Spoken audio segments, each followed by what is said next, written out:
Welcome to Telugu education depths YouTube channel. Friends, ఇవాళ వీడియోలో నేను మీతో డిస్కస్ చేయబోతున్న టాపిక్ ఏంటంటే ఏపీ ఐసెట్ 2025 రిలేటెడ్గా ఈడబ్ల్యూఎస్ క్యాస్ట్ ఇన్కమ్ సర్టిఫికేట్కి సంబంధించి ఉన్న బెనిఫిట్స్ ఏంటి అన్న దాని రిలేటెడ్గా వీడియోలో అయితే డీటెయిల్గా ఎక్స్ప్లెయిన్ చేస్తాను. సో వీడియో అనేది ఇంట్రెస్టింగ్గా యూస్ఫుల్గా ఉంటుంది, పూర్తిగా చూడడానికి అయితే ట్రై చేయండి. ఇక టాపిక్ అయితే స్టార్ట్ చేసే ముందు నా చిన్న రిక్వెస్ట్ ఏంటంటే ఇప్పటివరకు మన తెలుగు ఎడ్యుకేషన్ డెప్స్ యూట్యూబ్ ఛానల్ని మీరు ఎవరైనా సబ్స్క్రైబ్ చేయకుండా చూస్తున్నట్టయితే మీకు యూస్ఫుల్ అయ్యే ఇలాంటి ఎన్నో వీడియోస్ కోసం అయితే సబ్స్క్రైబ్ చేసుకోండి. ఫ్రెండ్స్, ఇక టాపిక్లోకి వచ్చేసినట్టయితే మెయిన్గా ఈడబ్ల్యూఎస్ క్యాస్ట్ ఇన్కమ్ సర్టిఫికేట్స్ అనేవి చాలా ఇంపార్టెంట్. ఎవరి దగ్గరైనా లేకపోయినట్టయితే దయచేసి అప్లై చేసుకోండి. ఎలిజిబిలిటీ ఉండి కూడా ఈ సర్టిఫికేట్స్ ప్రొవైడ్ చేయకపోతే మాత్రం అది డెఫినెట్గా మీ ఫాల్ట్ అనేది అవుతుంది. సో కాబట్టి ఈ సర్టిఫికేట్స్ ఉంటే మాత్రం ఖచ్చితంగా మీరు ఇవి ప్రొడ్యూస్ అయితే చేయండి కౌన్సిలింగ్లో.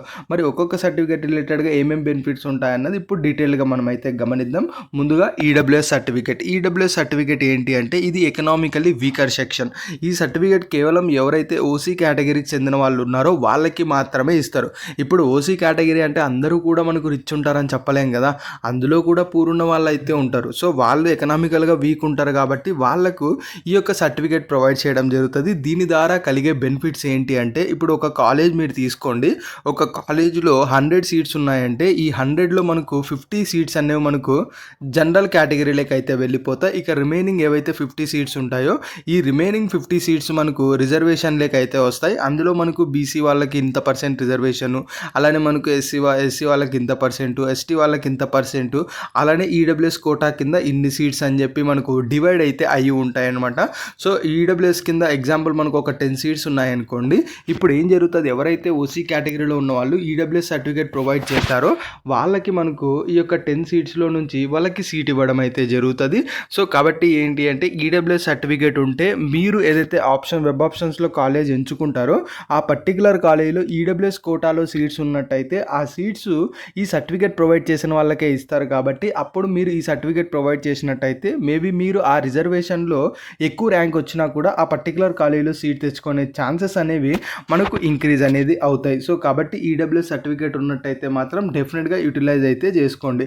ఇక నెక్స్ట్ మనకు క్యాస్ట్ సర్టిఫికేట్ రిలేటెడ్గా మాట్లాడుకున్నట్టయితే ఇది వరకు నేను ఏదైతే ఈడబ్ల్యూఎస్ గురించి చెప్పానో సేమ్ సిమిలర్గానే మనకు క్యాస్ట్ సర్టిఫికేట్ అయితే ఉంటుంది. కాకపోతే ఈడబ్ల్యూఎస్ అనేది మనకు ఓసీ కేటగిరీ వాళ్ళకి ఇస్తారు.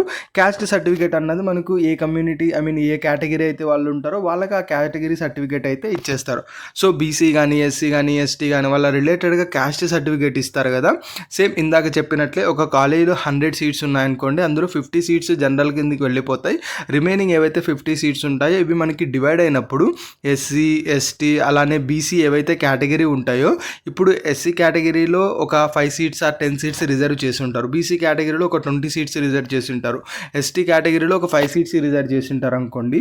సేమ్ ఎవరైతే ఇలా క్యాస్ట్ సర్టిఫికేట్ ప్రొవైడ్ చేసి ఎస్సీఆర్ ఎస్టీ బీసీ కమ్యూనిటీకి చెందిన వాళ్ళు ఉంటారో వాళ్ళు ఏదైతే వెబ్ ఆప్షన్స్లో కాలేజీని ఆప్ చేస్తారు కదా, ఆప్షన్స్ ఇస్తారు కదా, అలా ఆప్షన్స్ ఇచ్చినప్పుడు ఆ పర్టికులర్ కాలేజీలో ఈ యొక్క బీసీ కానీ ఎస్సీ కానీ ఎస్టీ కేటగిరీ రిలేటెడ్గా రిజర్వేషన్గా కొన్ని సీట్స్ అయితే సపరేట్ ఉంటాయి కదా, ఆ సీట్స్ కేవలం ఎవరైతే క్యాస్ట్ సర్టిఫికేట్ ప్రొవైడ్ చేసి ఉంటారో వాళ్ళకి మాత్రమే ఇస్తారు. అలాంటి కేసెస్లో మీకు ఎక్కువగా కాంపిటీషన్ లేదు అన్నప్పుడు మీకు ఎక్కువ ర్యాంక్ వచ్చినా కూడా మీకు ఆ పర్టికులర్ కాలేజీలో ఆ పర్టికులర్ కోర్సులో సీట్ రావడం అయితే జరుగుతుంది. సో ఇలా చాలా యూజ్ అనేది అవుతుంది. సో క్యాస్ట్ సర్టిఫికేట్ ఇంపార్టెంట్ అనేది మీకు అర్థమైంది కదా. సిమిలర్గా క్యాస్ట్ అండ్ ఈడబ్ల్యూఎస్ ఒకే విధంగానే ఉంటాయి. సో ఇవి ప్రొవైడ్ చేస్తే మీకు ఎక్కువ ర్యాంక్ వచ్చినా కూడా మీరు అనుకున్న కాలేజీలో మీరు సీట్ జాయిన్ అవ్వడానికి ఈ సర్టిఫికేట్ అనేది హెల్ప్ అవుతుంది. ఇక ఫైనల్ డాక్యుమెంట్ ఏంటి అంటే ఇన్కమ్ డాక్యుమెంట్ అంటే ఇన్కమ్ సర్టిఫికేట్. ఈ ఇన్కమ్ సర్టిఫికేట్ ఎందుకు ఉపయోగపడుతుంది అన్నది మనం గమనించినట్టయితే మెయిన్గా మనకు ఫీజు రింబర్స్మెంట్ రావడానికి ఈ యొక్క ఇన్కమ్ సర్టిఫికేట్ యూజ్ అనేది అవుతుంది. అంటే ఇప్పుడు గవర్నమెంట్ వాళ్ళు ఏంటంటే ఎవరైతే పూర్ స్టూడెంట్స్ ఉంటారో వాళ్ళ రిలేటెడ్గా మనకు గవర్నమెంట్ అనేది ఆ యొక్క స్టూడెంట్స్ తరపున ఫీజు అనేది పే చేయడం జరుగుతుంది. మరి ఆ పర్సన్ పూర్ స్టూడెంటా కాదా అని ఎలా తెలుస్తుంది అంటే వాళ్ళ ఫ్యామిలీకి ఉన్న ఇన్కమ్ సర్టిఫికేట్ ఏదైతే ఉంటుందో అందులో ఉన్న ఇన్కమ్ను బేస్ చేసుకొని మనకు వాళ్ళకి ఫీజు రింబర్స్మెంట్ ఇవ్వాలా లేదా అన్నది గవర్నమెంట్ వాళ్ళకైతే అర్థమవుతుంది. సో ఇప్పుడు మీరు ఇన్కమ్ సర్టిఫికేటే ప్రొవైడ్ చేయలేదనుకోండి, అల్టిమేట్గా మీకు అన్నది రాదు. ఐ మీన్ మనకు నిజంగా మేము పూర్ అని ప్రూవ్ చేసుకుంటేనే వాళ్ళు ఇస్తారు. మనం ప్రూవే చేసుకోలేదనుకోండి మనకి ఎలా ఫీజు రింబర్స్మెంట్ ఇస్తారు? డెఫినెట్‌గా ఇవ్వరు. సో అలా ప్రూవ్ చేసుకోవాలి అంటే మీరు ఇన్కమ్ సర్టిఫికేట్ అనేది ప్రొవైడ్ చేయాల్సి ఉంటది. దీనికి ఆల్టర్‌నేట్‌గా రేషన్ కార్డ్ కూడా ప్రొవైడ్ చేయొచ్చు. సో ఇన్కమ్ సర్టిఫికేట్ డెఫినెట్‌గా మీ దగ్గర ఉన్నట్టయితే మీరు ప్రొడ్యూస్ అయితే చేయండి. అగైన్ గుర్తుపెట్టుకోండి, ఇన్కమ్ ప్రొవైడ్ చేసిన అందరికీ ఫీజు రింబర్స్మెంట్ అయితే రాదు.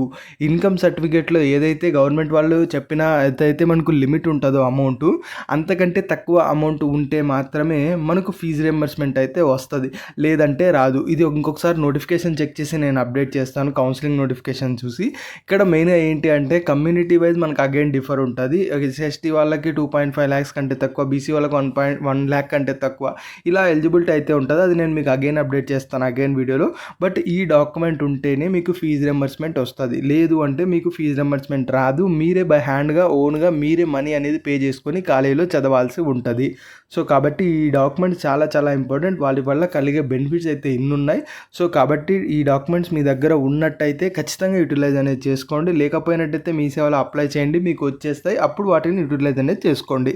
ఇది ఫ్రెండ్స్ మెయిన్‌గా వీడియోలో తెలుసుకున్న వీడియో నచ్చినట్లయితే లైక్ చేయండి. మరో ముఖ్యంగా మన తెలుగు ఎడ్యుకేషన్ టిప్స్ యూట్యూబ్ ఛానల్ని మీరు ఎవరైనా సబ్స్క్రైబ్ చేయకుండా చూస్తున్నట్టయితే మీకు యూస్ఫుల్ అయ్యే ఇలాంటి ఎన్నో వీడియోస్ కోసం అయితే సబ్స్క్రైబ్ చేసుకోండి.